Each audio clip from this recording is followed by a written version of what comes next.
Okay, welcome back. This is a Location 11 investigation reveal for Ghost History Medium.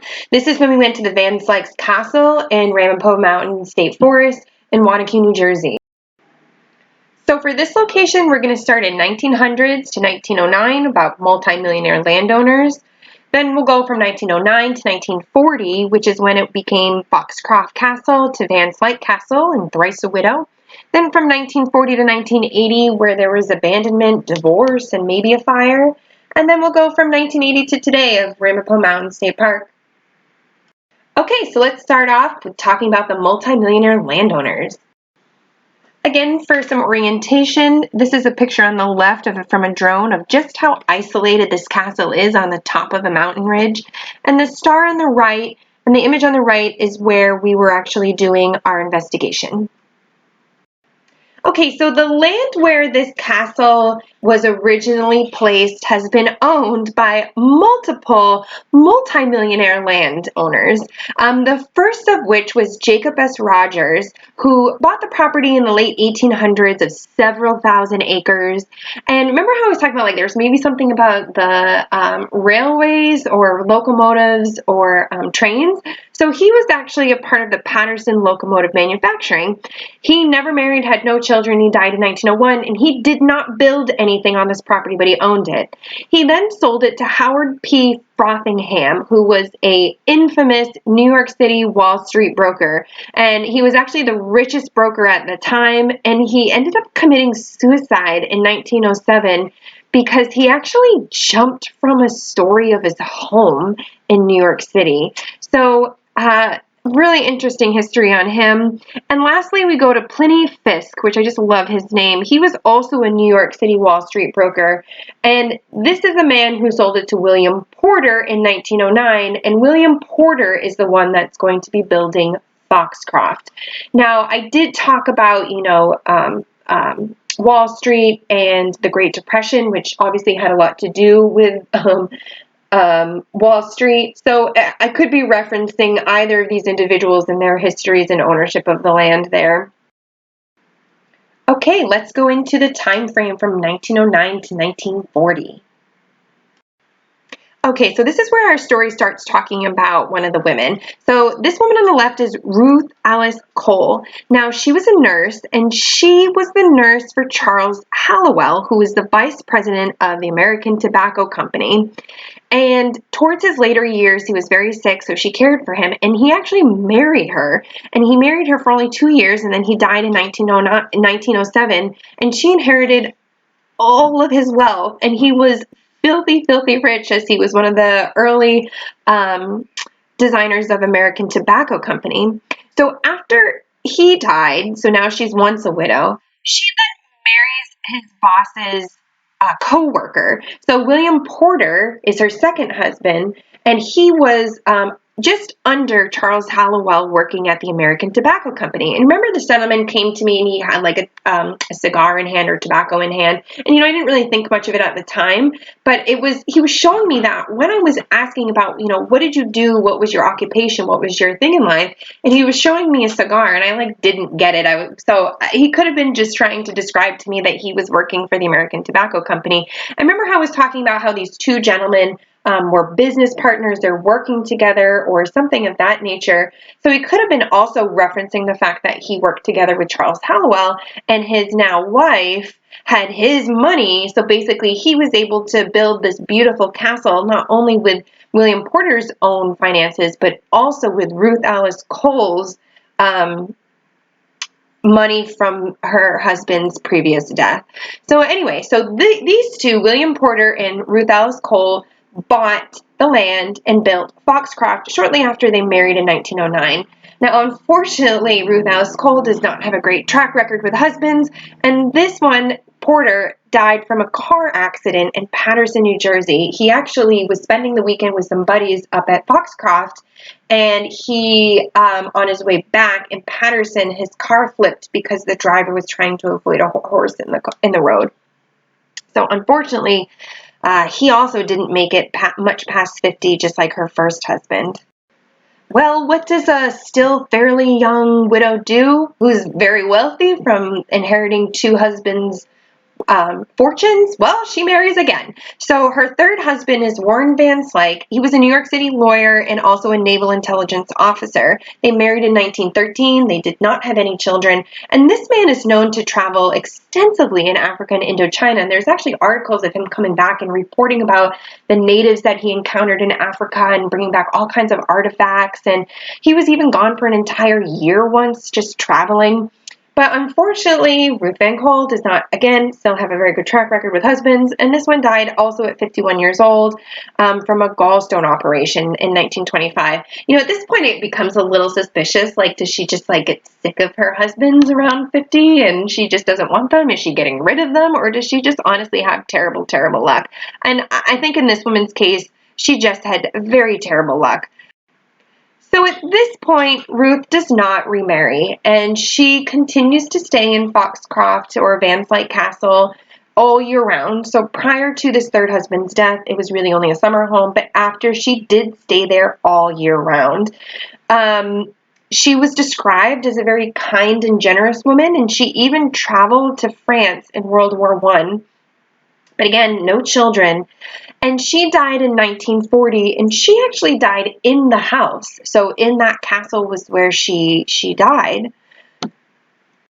But she didn't really die alone. So this is an excerpt from a 1930 census of Oakland, New Jersey. And as you can see at the top, Van Slyke Ruth, and she's the head, and she has no occupation here. I love that.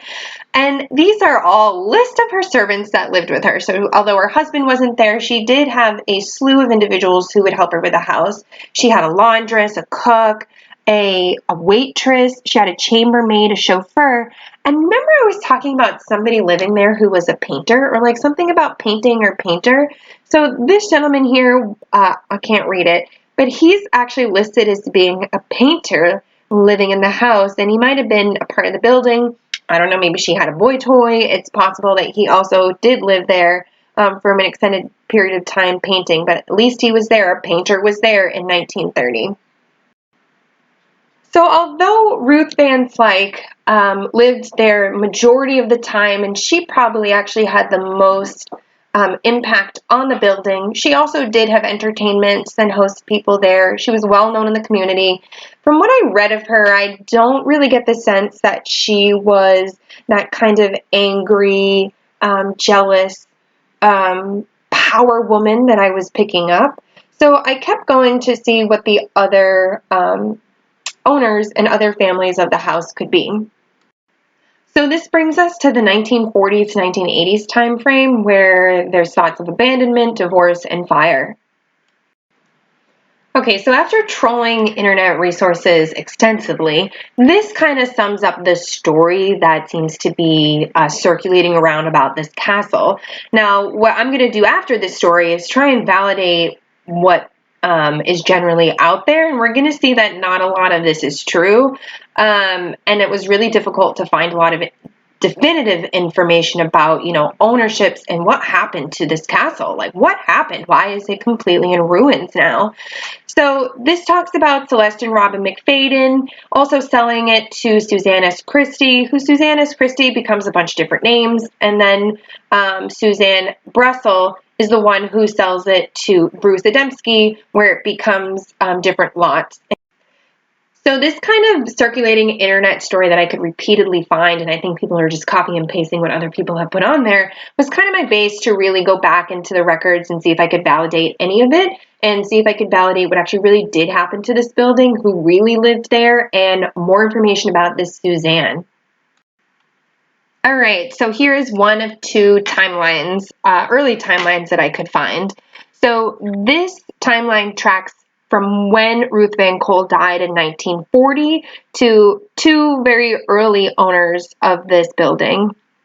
So the first owner looks like it was sold directly to a Cusack, and that was started in 1942, and it wasn't actually transferred into deed until over here, January 1945. So between these two time frames, so there's about 3 years of, I'm not sure if there was just things weren't really settled, but also this article in the middle from 1944 talks about the Van Slyke lawyers still having difficulty accessing money from the trust fund that was in place after Ruth died. And curiously, all the way at the bottom of this article, it talks about the value of property destroyed by fire in 1943 was $381,000, or 21% more than its value in 1942. That was the only news article that I could find on a fire. It was the only news article, and I enlisted Passaic County Historical Society, I enlisted the Morristown Genealogical Society, I enlisted the Wanacue Society, Historical Society. None of them can find any other mentions of a fire for this structure from the time frames of 1940 to 1959, and 1959 is the year that's often cited as there having been a massive fire. So a few possible things: maybe there was no fire. It's also possible that the fire was later and not necessarily in those early years, but this is a very small snippet of information talking about a fire, and it could have been the delay of why a Cusack could not actually get the house until 1945. But it was also strange because, after he had gotten the house in 1945, he actually sold it almost immediately in June of 1945 to a very famous Persian family from Iran. So they sold it to a sultan, and this is not talked about at all in the online articles I could find. So I just thought that was super neat, and it made a big deal of it. And this is a picture of the house. You can't really see it very well in the newspaper article. But so they sold it to a sultan in 1945. Now, this sultan did not live there long. He actually ended up started living in the Lloyd Wright house in Morristown after this, and that was where he lived for 40 years. For the next 10 years of 1945 to 1955, I could not find any information about changing of hands. I did find information about the McFadden's living in that area and living in Ramapo Park, but I couldn't specifically place them at Foxcroft. So I can't validate the time frames between 1945 to 1955.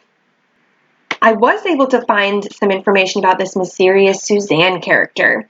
So she was originally Suzanne Sylvie Noyes, and this article on the left is from April 1949, and it's talking about her engagement announcement to a French perfume maker. And in it, it's referencing Mr. and Mrs. William J. Brussel of Tenafly, and that's going to be important. So the next article talks about her 6 months later being married to a different man named Edwin C. Christie, and her mother again is mentioned as Suzanne Brussel. Her father was the late Pearlie H. Noyes, and Mr. William J. Brussel is her stepfather. Now, she definitely was divorced at least once, so I found confirmation from 1954 that she did divorce Edwin C. Christie. And from that point, I don't know how she becomes Suzanne O'Sullivan, but she does. So I'm sure she marries again. I just couldn't find the documents for it. So why is this important to connect this Suzanne O'Sullivan with Brussels and Foxcroft? Well, it turns out that I found an article from 1957 discussing William Brussels and placing him at Foxcroft from burglary. And what happened is, I guess some people came in and took a lot of radiators. They took like 11 radiators from the house of copper, and he obviously brought them to court. So William Brussels is the stepfather of Suzanne S. Noyes.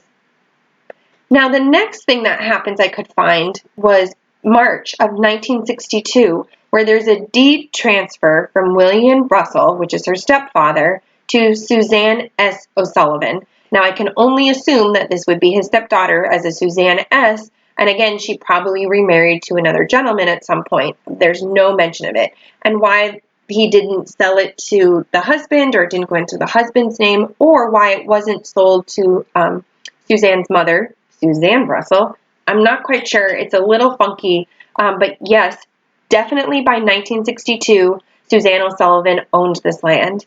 Now, here's a picture of Suzanne S. O'Sullivan, S. O'Sullivan from 1966. And as you can see, she has brown hair to her shoulders. She looks fairly young in this, and she's actually at an art show. And I did find information that when she was younger, she was a painter and sculptor, and she did go to art exhibits. I also found information that William Brussels was an esteemed art collector as well. Now, I also was able to connect Suzanne Brussels and William Brussels owning a restaurant called Au Bon Coin in Norwood. And I found them being connected together from 1966 to 1971. Now, I don't know what happened. I could not find any records of Suzanne S. O'Sullivan selling land to somebody else. But she definitely owned it from 1962. I also don't know when it was abandoned. There was, record and story that it being abandoned for a long time.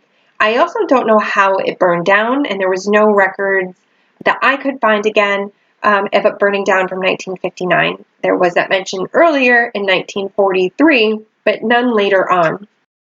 In my efforts to search for a fire that happened to this building, I actually enlisted 3 different historical societies, 2 different county historical societies, and 1 more local, and nobody could really validate a fire that happened to this building in 1959. I was able to find an article about lightning strikes of another home in the area in 1956. So it is possible that lightning could have struck this building, and that could be why it had burnt down. If it happened to a different building, it could have happened to the Van Slyke's castle as well. And lastly, let's talk about the 1980s to today. So back to the sale part and how it became state park land. From what I could find, it looks like 1978, a Suzanne Brussels sold the ruins to Bruce Adamski. Well, unfortunately, this is impossible because the Suzanne Brussels that we talked about before as being the mother of Suzanne O'Sullivan actually died in April 1977. And I can place her there because it also mentions Tenafly, which again, this family was from Tenafly and had a summer home here. So that's actually impossible. And unless Suzanne O'Sullivan strangely went ahead and married her stepfather, which, weirder things have happened. I couldn't find any documentation of that. But again, the Suzanne Brussels could not have sold the home. She had passed away. Well, either way, so Bruce Adamski divided up all these portions, and they were going to sell it to other individuals. But within that time frame, the state of New Jersey filed a declaration of taking, and they own the land as of 1980. And now it is a public park where we can go and visit.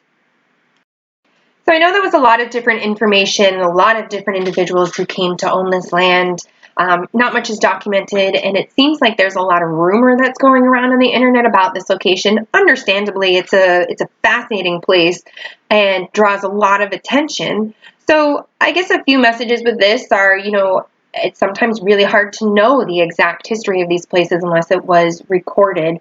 It's also really easy to just copy and paste what somebody else has posted on the internet and saying that that's the actual history. Looking a little bit deeper, it turns out that some of those things may or may not be true. I guess my bottom line is some of the things that I picked up can be recorded and validated from history, such as the business partner, information about Africa, railroad, tobacco company, wealthy, stuff having to do with Wall Street, and also a family entertaining there, and also something about a fire and a divorce. So that stuff can be validated. It's hard to know exactly for sure which one was which, but I do believe that woman I encountered was most likely Suzanne O'Sullivan, and she had a long history, maybe not being the greatest wife and having difficult relationships. So this is a great place. You can go and visit it anytime you want. Try and check it out on a nice day and see if you can find any of these individuals or history there as well.